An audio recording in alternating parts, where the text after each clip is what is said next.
Oh, we ready? All right, yeah. Come on. Let's do it.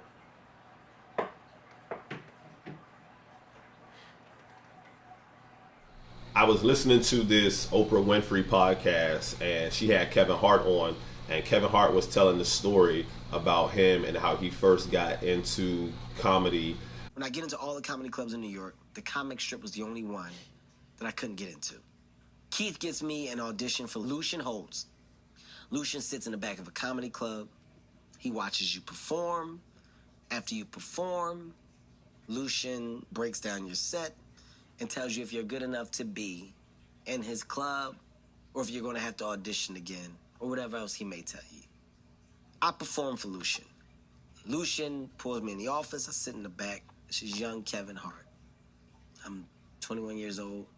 I'm in the back, and Lucian goes, I'm going to be honest with you.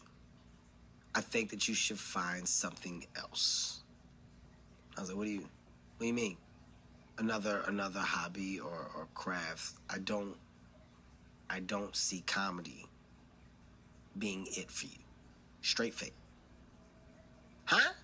Somebody ever say something to you and you're so dumbfounded by the fact that they said it to your face? Like, some he should have said when I left or on the phone. You know, send that email. Like, he said it to my face. It's like, this isn't for you. So unfortunately, you won't be performing at my comedy club. Wow. All right. Okay. Thank you, man. I get up. I leave. Keith in the hallway. He goes, what'd he say?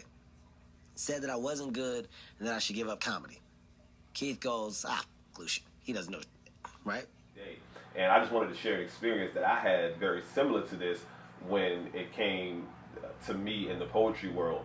Back when I first started poetry, I think it was maybe in 2015, 2016, I was getting some traction and I was doing really well. And I had no idea what Poetry Slam was. I just knew you went there, you read some poems, and you got paid, you know, a winning prize to do it. And so I was, my first year into poetry, I had actually got an opportunity to be in a grand slam for the Pittsburgh team. I was doing my poem, and this guy had did a poem right before me, maybe about 2 poems before me, about depression and how everything wasn't going to be okay. I did a poem after that about depression and how everything is going to be okay.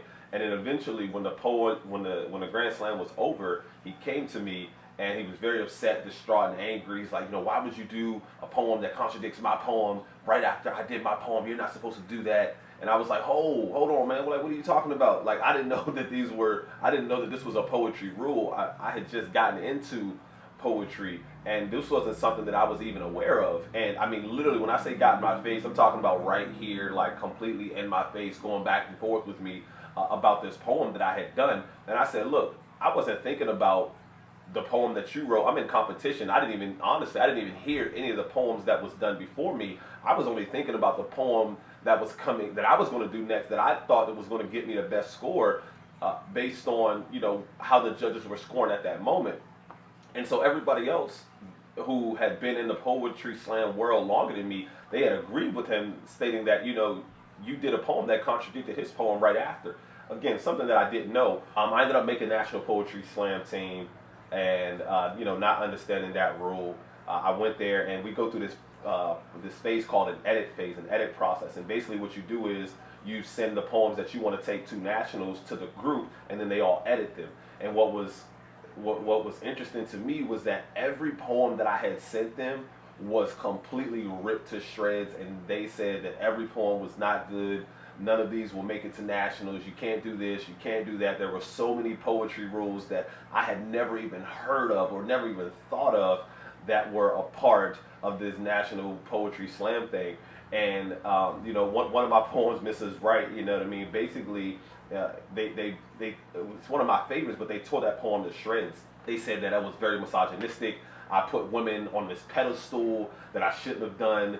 I compared women to money, because one of the lines that says, Mrs. Right, you're $100 bill when these other girls are just ones. And, you know, you should never compare women to money. And at the end, I say, Mrs. Right, you're probably going to end up in a relationship with Mr. Wrong, and Mr. Right will be standing right here all along. basically, is your ego so big that you think that if Mrs. Right don't end up with you, then she's going to end up with someone that's wrong? How do you know that you're the right one, and why are you Mr. Right? And I was like, hold on, wait, what? Time out like that? How did any of that? Like, how did you guys hear just that? You didn't hear the beauty in the poem that I wrote?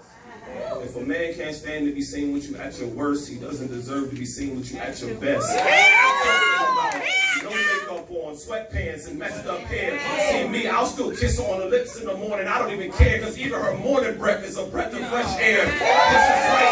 I promise you won't be sorry as we embark on this love pair. And if you know who you are, why don't you make yourself sing so I can be done with this poem and awaken from this dream? Because it feels like that's the only time in my life right now that you are seen. And Mrs. Right, it's been way too long. And I hate the fact that you'll probably end up in a relationship with Mr. Wrong, and Mr. Right will be standing right here. And so I basically let them take that pen out, take my pen out my hand, and I stopped writing for a good little while. It wasn't until a couple months later that I was asked to host a gala, and during the gala they had asked me to do a poem because they knew I was a poet, and I said, no, I'm done with poetry. I'm not doing those anymore. They said, no, Jeff, we want you to do a poem. So I ended up doing a poem, and I did that same poem that contradicted the guy's depression poem. And I did that poem, and it was so great. There was a billionaire and his wife in the audience, and they own Nemacolin Woodlands, and they own 84 Lumber. And essentially, they after the event was over, they said, you know, my son suffers from depression, and that's a beautiful poem, and I think that would help him get through. Do you have that recorded anywhere? And can I get a copy of that poem? And so I did a recording for them and sent it to them, but then I also got a copy of that poem, and I sold them a copy of that poem for $300 just my first year into doing poetry. And they are famous big time art collectors, and my poem is a part of their art collection. And I was very humbled by that, and I said to myself, you know what, I will never let anyone take my pen out of my hand ever again. And I know that just because this poem isn't for them doesn't mean that the other poems isn't for them. You know, I was letting the voice of the few outweigh the voice of the many. And that's what we do a lot of times, is we let the criticisms that we get from the few outweigh the love that we're getting from the masses. As we fast forward, so we go to nationals that year, and I get on the national stage, and I drop my poem, and I'm basically the reason why my team does not get to go to semifinals that year, because I dropped my poem on stage, and I was, man, completely heartbroken. It was probably one of the longest flights back home ever. You know, we had to go the next day and still listen to more poetry. It was terrible.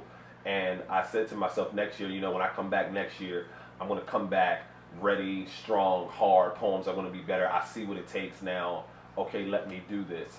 And so, you know, I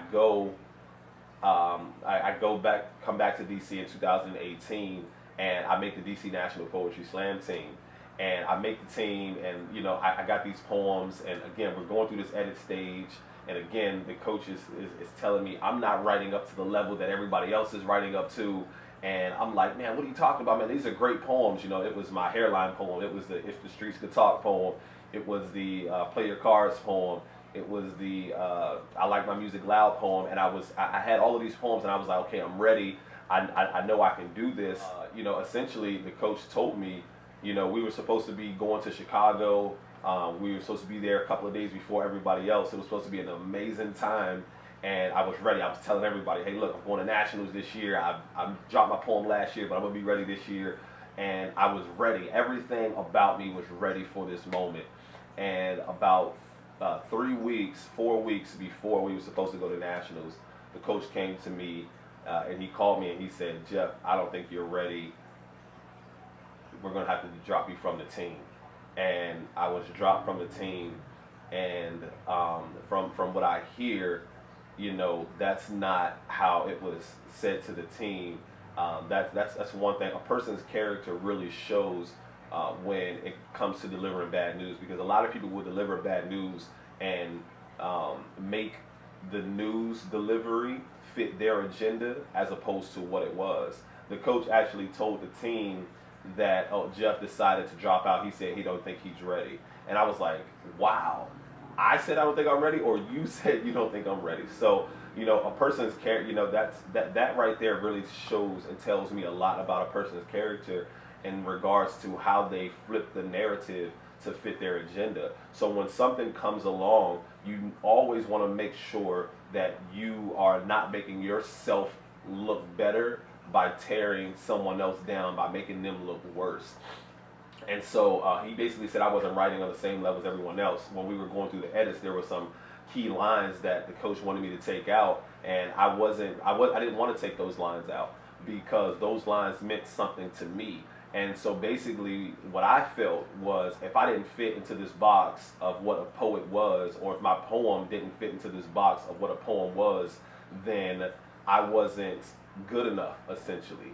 And my thing was that I wanted my coach to make me the best version of the poet that I am, as opposed to making me the poet that he wants me to be.